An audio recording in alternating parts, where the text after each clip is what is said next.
More Anji seven ఛానల్కి సంబంధించి స్వాగతం సుస్వాగతం. మన ఛానల్ని సబ్స్క్రైబ్ చేసుకోవాలంటే యూట్యూబ్లోకి వెళ్ళి మోరా అంజీ సెవెన్ అని ఛానల్ కొడితే ఆల్ అని వస్తుంది. అట్లే గూగుల్లోకి వెళ్ళి కూడా MORA మోరా ANJI7 అంజీ సెవెన్ అనే ఛానల్ని కొడితే నీకు సబ్స్క్రైబ్ వస్తుంది. మీరు ఛానల్ నేమ్ చూసి సబ్స్క్రైబ్ చేసుకోండి. అదే వీడియోలు ఉడికొస్తాయి, మనం సబ్స్క్రైబ్ చేసుకొని. ప్రజెంట్ వచ్చేసి టాపిక్ వచ్చేసి జాబ్ ఆస్పిరెంట్ జాబ్ కావాలంటే విలేజ్లో ఉంటే సౌకర్యాలు ఎలా ఉండాలి లేదా కల్పించుకోవాలి. టాపిక్ వచ్చేసి ఇది motivation topic. First of all job ఆస్పిరెంట్కి ఉండాల్సింది పట్టుదల, ఓపిక, సహనం ఉండాలి. అంటే జాబ్ కొట్టే దగ్గర వచ్చేంత వరకు పట్టుదల వదలకూడదు, ఓపిక ఉండాలి. ఎన్ని గంటలైనా చదివే ఓపిక ఉండాలి. సహనం అంటే ఒక 1 ఇయర్ 6 నెలలు చూసి వదిలేస్తే ఆ జాబ్ రాదు. అలాంటి ఎన్ని ఏళ్ళైనా కూర్చునే సహనం ఉండాలి. జాబ్ గురించి పూర్తి అవగాహన ఉండాలి. ఇప్పుడు మీరు ఉదాహరణకు పోలీస్ SI జాబులు కొట్టాలనుకున్నారు. మిగతా జాబులకి ఈ పోలీస్ కానిస్టేబుల్ అంటే ఎగ్జామ్కు SI ఎగ్జామ్కు చాలా డిఫరెన్స్ ఉంటుంది. మిగతా జాబులకు వచ్చేసి గ్రౌండ్ ఉండదు, చదువు అందరికి ఒకటిలాగా ఉంటుంది. కానీ వీటిలో గ్రౌండ్ కూడా ప్రాక్టీస్ చేయాల్సి ఉంటుంది. హైట్ ఉంటుంది, కొలతలు ఉంటాయి, అలాగే రన్నింగ్ ఉంటుంది. దానికి అన్నిటి గురించిన అవగాహన మీకు ఉండాలి. జాబ్కు సంబంధించిన పర్టికులర్స్ తెలిసి ఉండాలి. అదే హైట్ ఎంత ఉండాలి, చెస్ట్ ఎంత ఉండాలి. ఇప్పుడు పోలీస్ జాబ్ తీసుకుంటే దానికి సంబంధించిన పర్టికులర్స్ అనేది తెలియాలి. 1600 ఉరకాలనా, 5 km ఉండాలనా అని తెలిసి ఉండాలి. మీకు జాబ్ క్వాలిఫికేషన్ తెలిసి ఉండాలి. ఉదాహరణకి ఇంజనీరింగ్ ఎగ్జామ్ ఉంటుంది, డిగ్రీ స్టూడెంట్ ఉంటాడు. అంటే ఇంజనీరింగ్ గ్రాడ్యుయేట్ కాకుండా మామూలు డిగ్రీ అతను ఇంజనీరింగ్ ఎగ్జామ్కు ప్రిపేర్ అయితే నిష్ప్రయోజనం. ఎందుకంటే నోటిఫికేషన్ వచ్చినాక చూస్తే యు ఆర్ నాట్ ఎలిజిబుల్. ఎందుకంటే ఎనీ డిగ్రీ ఇయ్యడు ఆడ, ఓన్లీ ఇంజనీరింగ్. మెకానిక్ వాళ్ళకు మెకానికల్ ఇస్తారు, ఎలక్ట్రానిక్ ఎలక్ట్రానిక్ ఇస్తారు, CSE కంప్యూటర్ సైన్స్ వాళ్ళకి కంప్యూటర్ ఇస్తారు. నీకు ఎనీ డిగ్రీ ఉన్నదాన్ని చూసుకొనే అట్లాంటి దాన్నే ప్రిపేర్ కావాలి.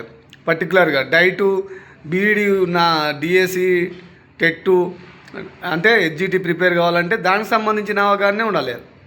అట్లా మీకు జాబ్ క్వాలిఫికేషన్కి సంబంధించి ఉండాలి. SSC ఉంటే SSC గురించి, ఇంటర్మీడియట్ ఉంటే ఇంటర్మీడియట్ సంబంధించింది. అట్లా మీకు తెలిసి ఉండాలి దానికి జాబ్ క్వాలిఫికేషన్ ఏమి ఉండాలని.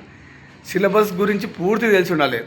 ఊకే సిలబస్ తెలియకుండా మీరు ఊకే ఎక్కడ ఎన్ని మార్కులు వస్తాయి, జనరల్ స్టడీస్లో ఎన్ని వస్తాయి, సబ్జెక్ట్ వైజ్గా ఎన్ని వస్తాయి తెలియకుండా ప్రిపేర్ అవుతున్నారనుకో, మీరు ఎంత కంటెంట్కి ఎంత ఇస్తున్నారు, ఎంత టైం ఇస్తున్నారు అనేది ఒక టైం టేబుల్ కూడా ఫిక్స్ చేసుకోవాలి. అంటే సిలబస్ తెలిసి ఉండి టైం టేబుల్ ఫిక్స్ చేసుకొని ఉండాలి. డైలీ వార్తాపత్రికలు చూసే అలవాటు ఉంది, డైలీ వార్తలు చూడాలి. ఎందుకంటే కరెంట్ అఫైర్స్ న్యూస్ పేపర్లో చాలా బాగా వస్తాయి. దాన్ని ఒక నోట్స్గా రాసుకోవాలి. ఆ డైలీ వార్తాపత్రికలు చూడడం వల్ల ఏ జాబులు ఎప్పుడు పడుతున్నాయనే విషయం కూడా అందులో వస్తుంది. కాబట్టి మీరు అది ఉపయోగపడుతుంది. బుక్స్ కాంపిటేటివ్ సమర్పించుకోవాలి. మనం చదివే జాబ్కు నెంబర్ ఆఫ్ బుక్స్ దొరుకుతాయి.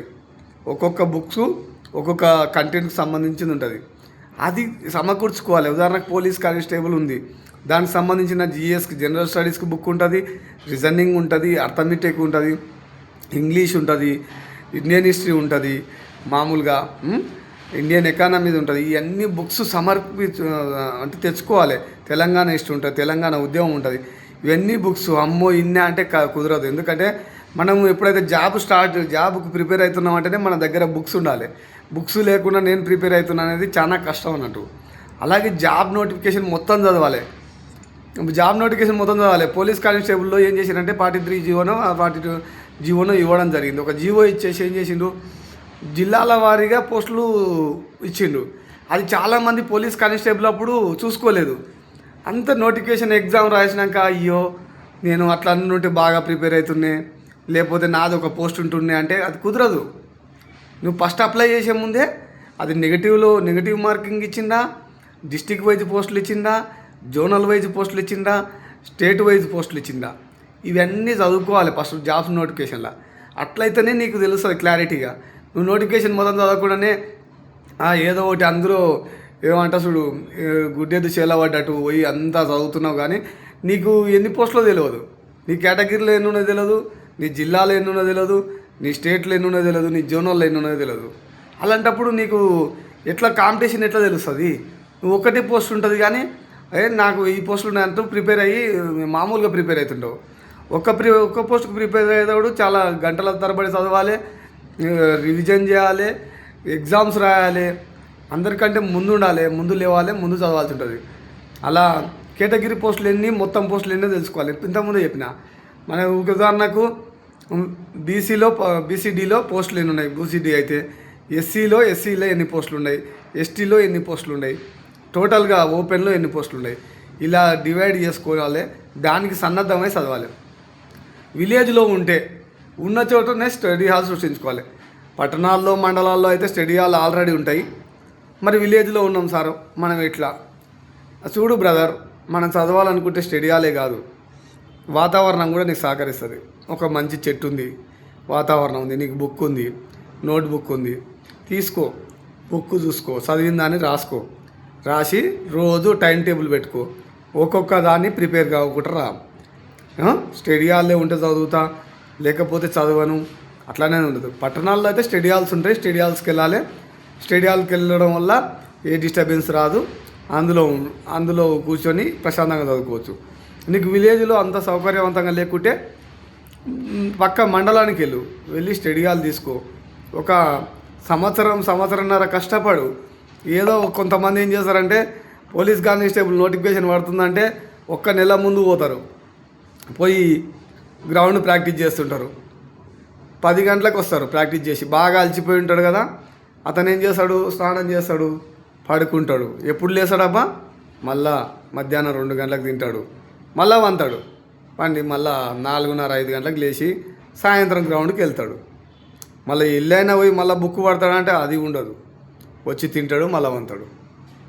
ఎప్పుడు యాదికి వస్తుంది? ఆయన గ్రౌండ్ క్వాలిఫై అయిపోయినాక అప్పుడు యాదికి వస్తుంది అతనికి, అరే నేను చదువుకోవాలి కదా అని. అప్పుడు ఏం లాభం? నువ్వు 10 బుక్కులు ఉంటాయి, 30 రోజుల టైం ఉంటుంది. పేజీకి ఒక 4 పేజీలు తిప్పనికనే నీకు కనీసం గంట టైం కావాలి. అలాంటిది 400 పేజీల బుక్కును చదవాలంటే నీకు ఎన్ని రోజులు కావాలి?